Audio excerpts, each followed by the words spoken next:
We have some breaking news that we are very sorry to report, and that is that Dolly Parton has died. She wrote more than 3,000 songs. She built a fortune estimated between $450 million and $650 million, depending on who is counting and how. She turned a two-room cabin in the Smoky Mountains of Tennessee into one of the most recognized names in the history of American music. She turned poverty into a brand so powerful that rhinestones and blonde wigs became not a costume, but a declaration. And 4 days before she died, on August 21st, 2026, she sat down and told the world quietly that she had not been well. But behind that extraordinary legacy lies a story not glamorous, but deeply, achingly human. She had been quietly dealing with health struggles for months. Dizziness, dehydration, kidney stones that forced her to cancel appearances and pull back from the road. And yet, she had kept going. Because Dolly Parton always kept going. That was the one thing she never stopped doing. From the moment she walked out of Locust Ridge with nothing but a guitar and a voice that could shatter glass and mend hearts at the same time. What really happened in those final months? What do we actually know? And what does the family refuse to say? And how did a girl who grew up sleeping in a one-room shack become one of the wealthiest self-made women in American history? A woman who once turned down Elvis Presley and cried all the way to the bank. If Dolly Parton ever made you believe that a song could save a life, hit like as tribute to the woman who wrote 3,000 of them. Because it is not an accident that she died owning everything she ever created. It was not luck. It was not charm. It was a decision she made in the 1970s that changed the course of music history and built an empire that outlasted every single person who ever tried to take a piece of it from her. On August 21st, 2026, 4 days before the world learned she was gone, Dolly Parton spoke to People magazine.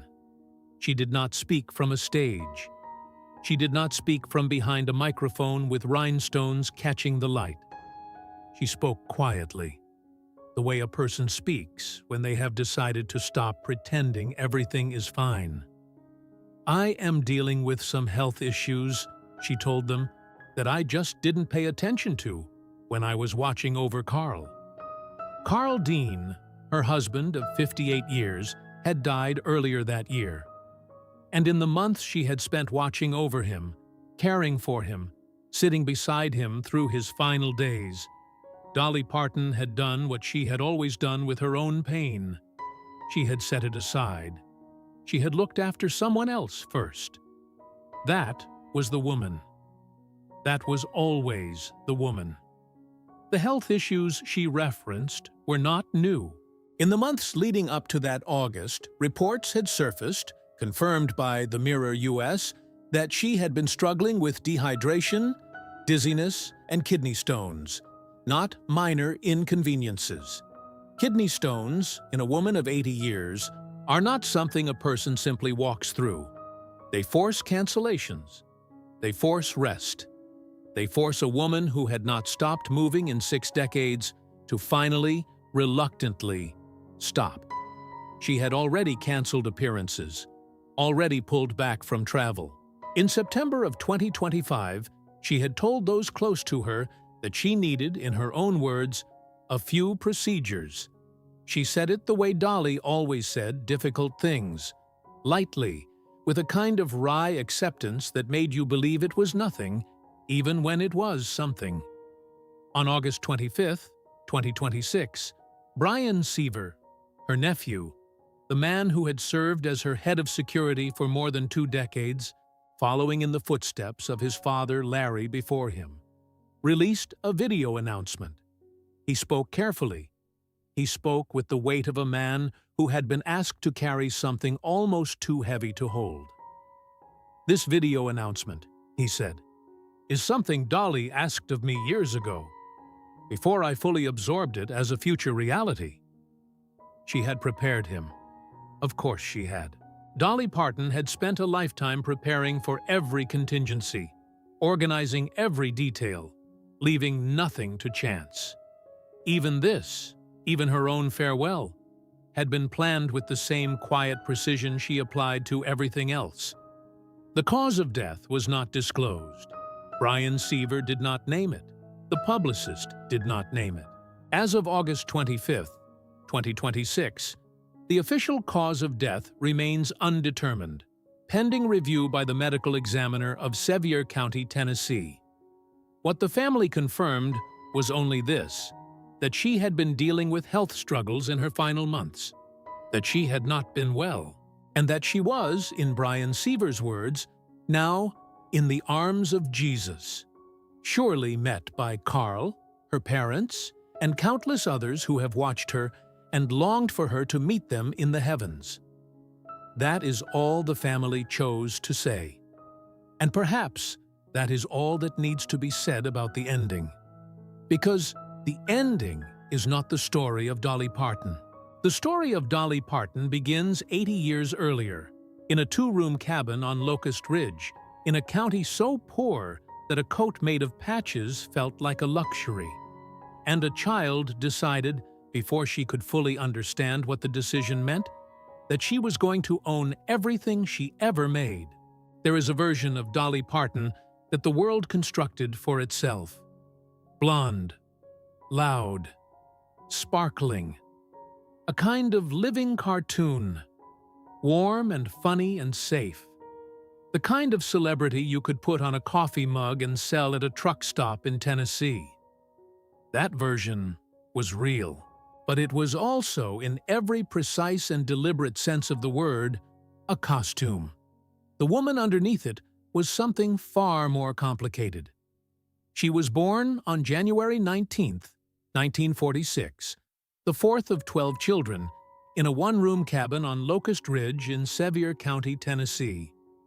Her father, Robert Lee Parton, was a tobacco and corn farmer, a man of the land, largely illiterate, who signed legal documents with an X. Her mother, Avie Lee, had married at 15 and spent the years that followed bearing children with the quiet endurance of a woman who had no other choice. The family was, by any measure, desperately poor. Not romantically poor, not cinematically poor. Poor in the way that leaves marks. The kind of poor where a coat made from patches of old fabric becomes a memory a child carries for the rest of her life. Dolly would later write a song about that coat. She called it Coat of Many Colors. She said it was the most autobiographical song she ever wrote. She said her mother had stitched it from rags and told her the story of Joseph from the Bible as she sewed, turning poverty into scripture, turning scraps into something sacred. That is where Dolly Parton learned what she would spend 60 years demonstrating, that the story you tell about a thing determines what that thing becomes. She was singing before she was fully conscious of it as a choice. At age 6, she was performing in church. At age 10, she was performing on local radio in Knoxville.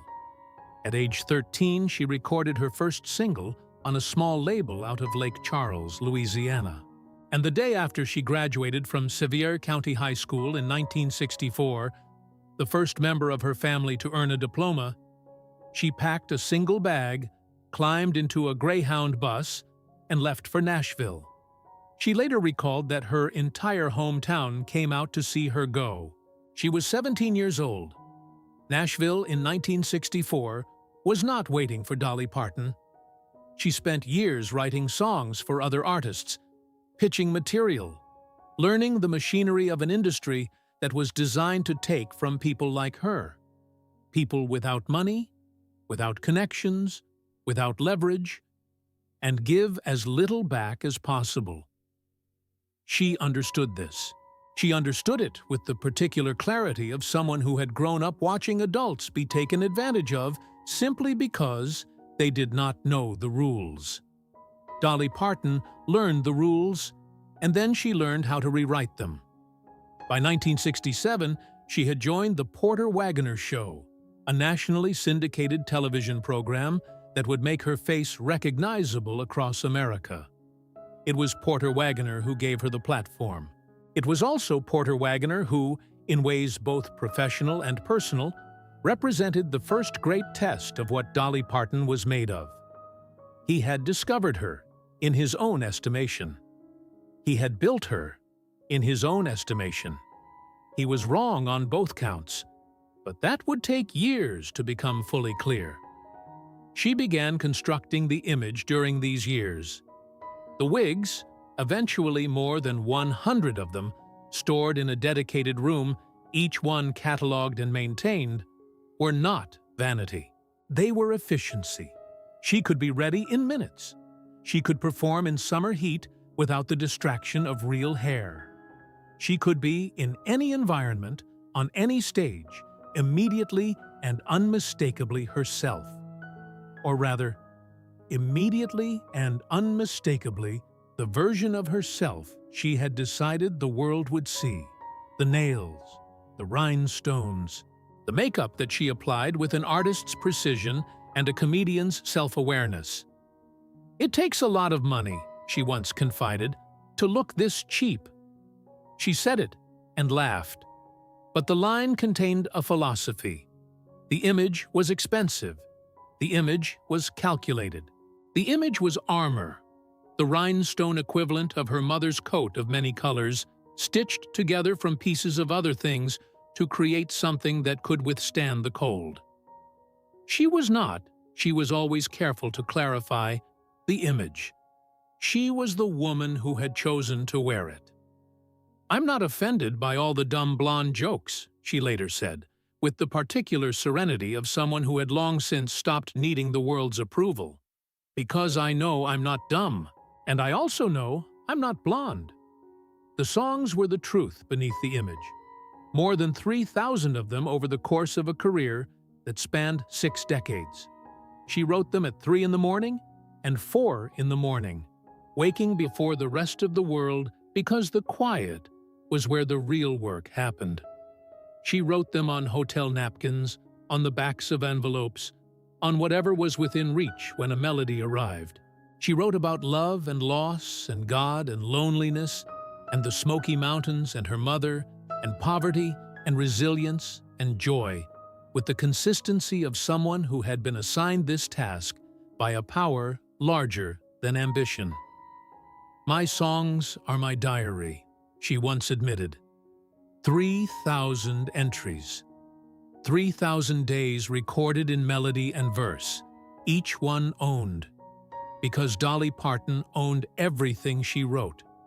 Not by accident, not by luck, by decision, by refusal, by the fierce, non-negotiable insistence of a woman from Locust Ridge who had watched too many people lose too much and decided very early that it would not happen to her. That decision would be tested, and the test would arrive in the form of the most famous entertainer in the world. In the mid-1970s, Dolly Parton wrote a song about leaving. She wrote it about Porter Wagoner, the man who had given her her first national platform, the man who had in many ways shaped her early career, and the man she was now, after 7 years, preparing to walk away from. The song was a farewell and an apology, and a declaration of independence compressed into 3 minutes and 32 seconds. She played it for him before she left. He wept. She wept. And then she walked out the door anyway. She called it, "I Will Always Love You." It reached #1 on the Billboard country charts in 1974. It reached #1 again in 1982, when she re-recorded it. And then, in the mid-1970s, somewhere between those two chart runs, in the window, when the song was already established as one of the most recognizable country compositions of its era, a phone call arrived that would define not just her financial future, but the entire architecture of who Dolly Parton was, as a businesswoman, as an artist, and as a human being who had grown up with nothing and had decided that nothing would ever be taken from her again. The call came from the camp of Elvis Presley. Elvis wanted to record "I Will Always Love You." This was not a small thing. In 1975, Elvis Presley was still one of the most commercially powerful names in American music. A recording by Elvis was not just an honor, it was a commercial event. It meant radio play at a scale few artists could manufacture. It meant a royalty stream that could sustain a career for years. It meant association with a legend so large that the association itself had monetary value. Colonel Tom Parker, Elvis's manager, a man whose understanding of negotiation was built entirely on the principle of extracting maximum value for his client, regardless of what it cost anyone else, presented the terms. Elvis would record the song, but in exchange, Dolly Parton would cede 50% of the publishing rights, 50% of the intellectual property, 50% of everything the song had earned and everything it would ever earn, for as long as copyright law existed. Dolly Parton said no. She did not say no immediately. She went home and she thought about it. She thought about what it meant to say no to Elvis Presley, to the king, to the man whose face was on every television set in America, whose concerts sold out arenas in minutes, whose recordings were events. She thought about what it would mean for her career, for her reputation, for her relationship with an industry that ran on access and favor and the goodwill of powerful men. And then she cried. She cried for days, by her own account, because she loved Elvis. She loved his music. She loved what a recording by him would have meant. And then she said no anyway. "I cried all the way to the bank," she would later say. Elvis did not record the song. His people moved on, and the song sat in Dolly Parton's catalog, fully owned, 100% hers, for another 17 years. In 1992, a 29-year-old singer from Newark, New Jersey, named Whitney Houston, recorded "I Will Always Love You" for the soundtrack of a film called The Bodyguard. The recording was not faithful to the original.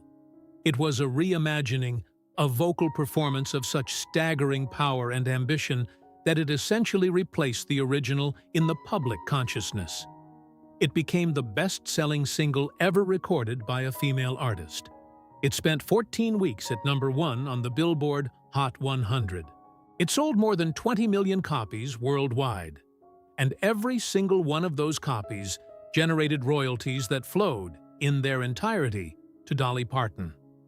The song she had written about leaving Porter Wagoner earned her an estimated $20 million from Whitney Houston's recording alone. $20 million from a decision she had made in a moment of grief, sitting alone with a phone call from Elvis Presley's camp, choosing her own ownership over everything else the opportunity represented. This is the decision that defines the business genius of Dolly Parton more completely than any other single fact in her biography. Not because the money was large, though it was, but because of what the decision required. It required her to say no to the most powerful entertainer in the world at a moment when she could not possibly have known that a greater opportunity was 17 years away. It required her to trust the song, to trust her own work, to trust that what she had created had value that no one else's name could manufacture or replace.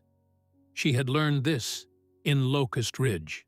She had learned it from her mother, who had taken scraps of fabric and told a story about Joseph while she sewed, and turned poverty into something a child would carry for the rest of her life. The lesson was always the same. The story you tell about a thing determines what that thing becomes.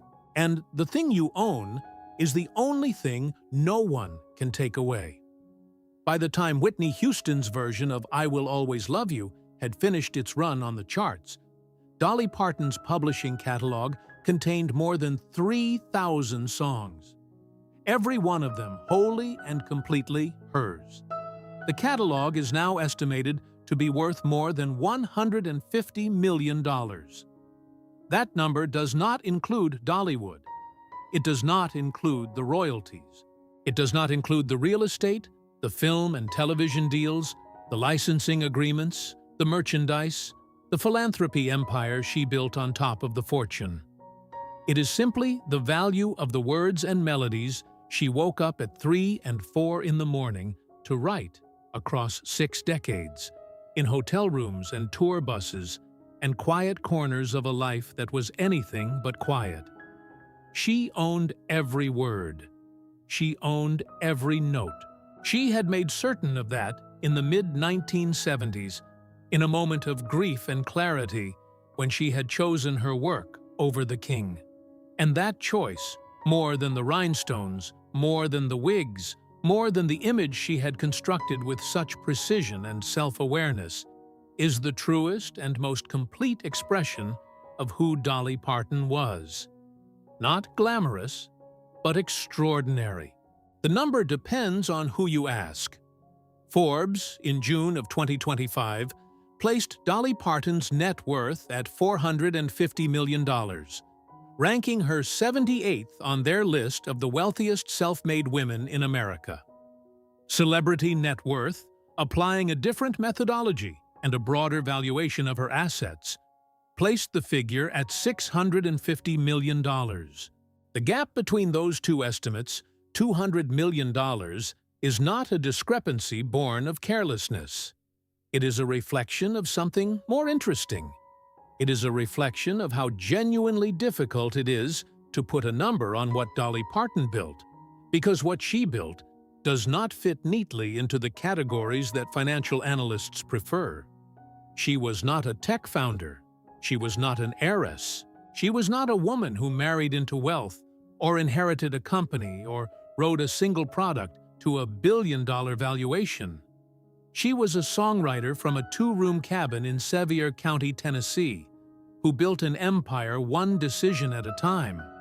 And the empire was so diversified, so layered, so deeply woven into the fabric of American culture, that arriving at a single accurate number requires a kind of accounting that goes beyond spreadsheets. Start with the catalog. More than 3,000 songs accumulated across 6 decades of relentless early morning writing sessions. Publishing rights retained in their entirety. A rarity in an industry that has historically made its money by separating artists from the intellectual property they create. The catalog is estimated to be worth in excess of $150 million. That figure encompasses not just the songs most people know.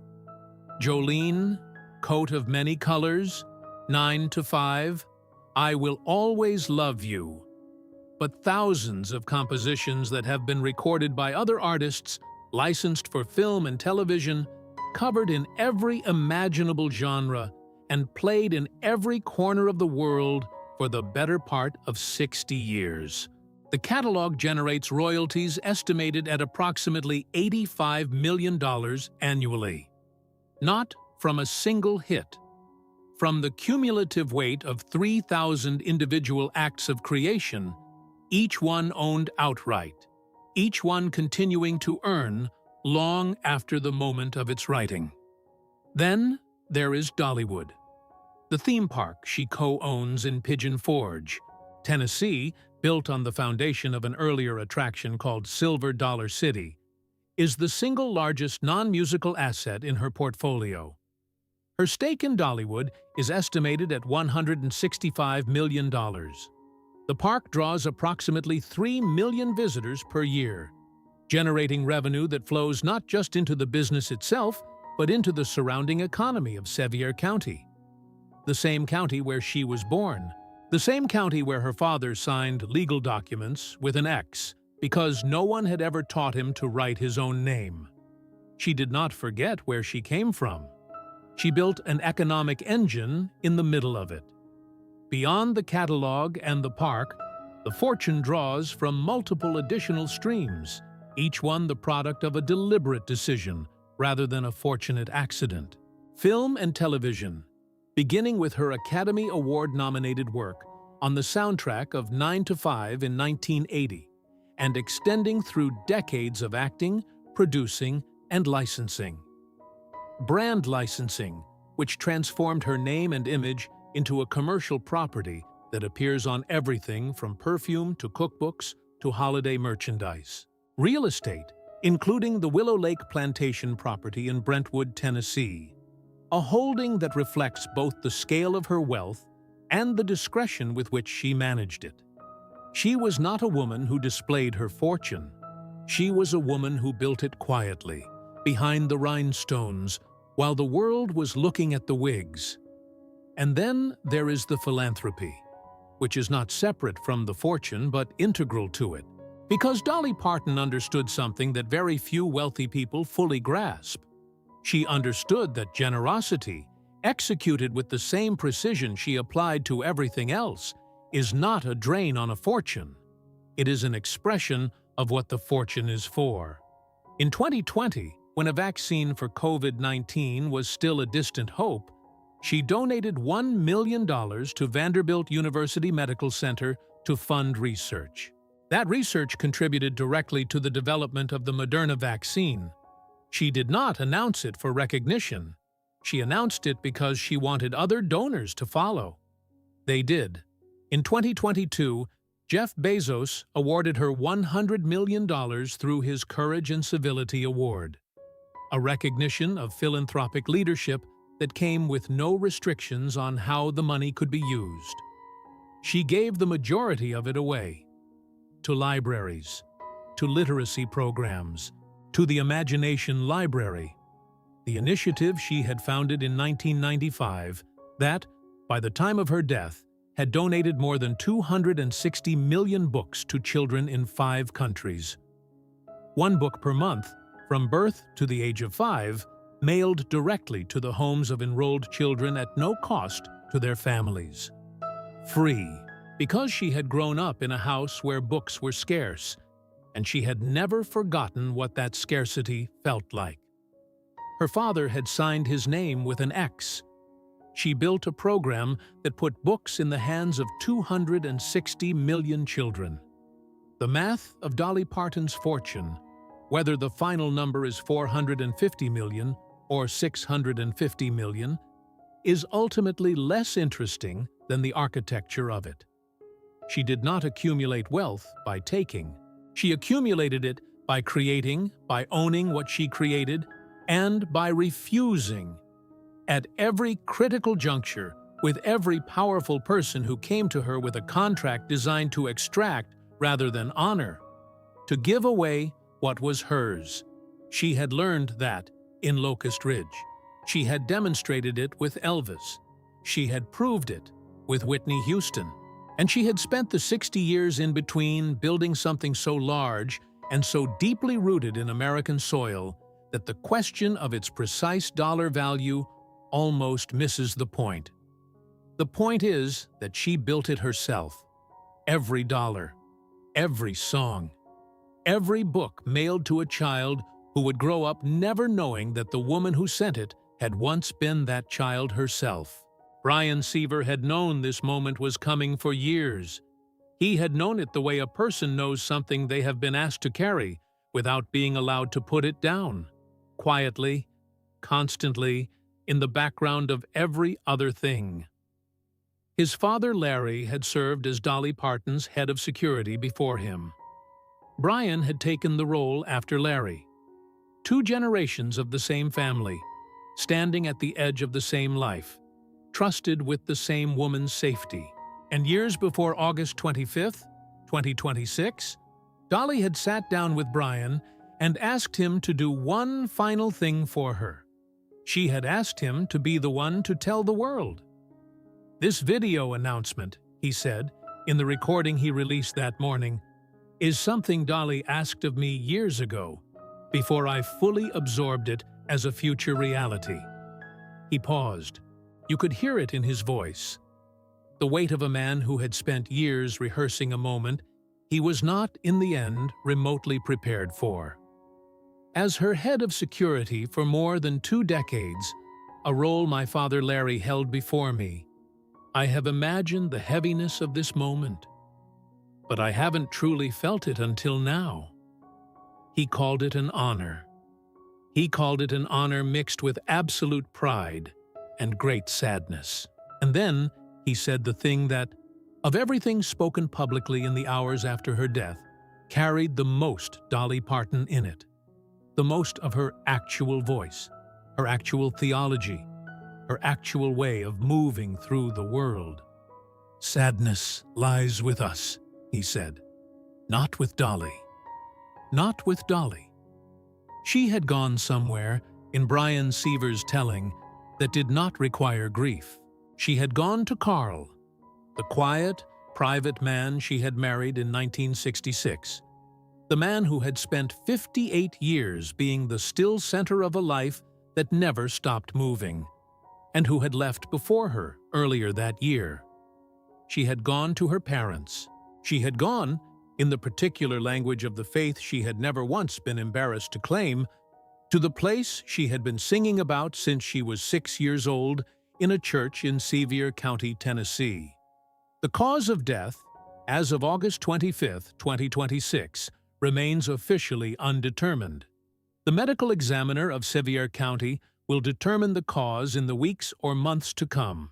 What the family confirmed, what Dolly herself had confirmed 4 days earlier in her final interview with People, was only that she had not been well, that she had been dealing, quietly and with characteristic understatement, with the accumulated weight of dehydration, dizziness, and kidney stones, that she had spent the months since Carl's death tending to her own health, the way she had always tended to everything difficult in her life, by acknowledging it minimally and continuing anyway. She was 80 years old. She had not stopped. She had a Broadway musical scheduled to open in December of 2026. Dolly, a true original musical, which she had co-written, a show that was to be, in every sense, the theatrical summation of a life that had always been theatrical. Whether that production will proceed as planned or in what form has not been announced.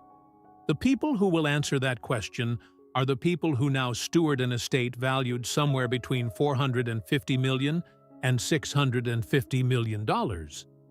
An estate with no biological heirs, because Dolly Parton and Carl Dean had no children. She had spoken about that choice over the years with the same equanimity she brought to everything else. She had, she said, mothered the whole world instead. The imagination library was her child. The 260 million books were her legacy. The children who had grown up reading them, who were now adults, some of them with children of their own, enrolling their own sons and daughters in the same program, were, in the most literal sense she could make it, her family. There will be arguments in the months ahead about the money. There will be legal proceedings and estate decisions and battles over the valuation of assets that were never fully transparent while she was alive. There will be people who come forward with claims and stories and versions of events. There always are. That is what happens when a fortune of this size changes hands. It is not glamorous. It is not what the rhinestones suggested. It is the unglamorous machinery that follows every extraordinary life. The paperwork, the courts, the accountants, the slow, bureaucratic process of transforming a living legend into a legal estate. But the songs will not go through probate. The songs will keep playing. Jolene will keep playing. Coat of Many Colors will keep playing. 9 to 5 will keep playing in offices and on playlists and in the particular corners of people's memories where certain songs take up permanent residence and refuse to leave. I Will Always Love You will keep playing, the version she recorded, and the version Whitney Houston turned into the best-selling single in the history of female artists, and every other version recorded by every other artist who ever looked at those words and thought, yes, That is the thing I have been trying to say. She wrote it about leaving. She wrote it as a farewell to a man who had helped shape her, addressed to everyone who had ever helped shape her and everyone who ever would. She wrote it at a moment of grief and transition, on the other side of which she could not yet see what was waiting. That is what Dolly Parton always did. She wrote toward the thing she could not yet see. She trusted the song. She trusted the work. She trusted that what she had created had value that no one else's name could manufacture or replace, not Elvis Presley's name, not anyone's. And she held onto it with both hands through every test and every temptation, and every powerful man who arrived with a contract designed to take half of what was hers. She held on. She kept writing. She kept waking at 3 in the morning and 4 in the morning, when the world was quiet enough to hear what needed to be said. She kept sending books to children who did not know her name. She kept performing in the rhinestones and the wigs, the armor she had stitched together from the same impulse that had driven her mother to stitch a coat from patches of fabric while telling a story about Joseph, the impulse to take what is scarce and make it sacred. She died, by any measure, one of the wealthiest self-made women in American history. She died having given away more than most people will ever earn. She died owning everything she ever wrote. That is what the rhinestones were always about. Not glamour. Armor. The armor of a woman from Locust Ridge who decided, before the world had any reason to believe her, that everything she created would remain hers, and spent 80 years proving she was right. Leave a tribute in the comments for Dolly Parton, the girl from Locust Ridge who owned every word she ever wrote. What is the lesson of a life like hers? What does it mean to build something so large, from so little, with so much given back? And what do we do now? With the music she left behind? The 3,000 songs? The diary she kept for 60 years? The record of a life that was, in every possible sense, entirely and completely her own. Subscribe to Golden Fame News, because every legend deserves to be remembered the right way.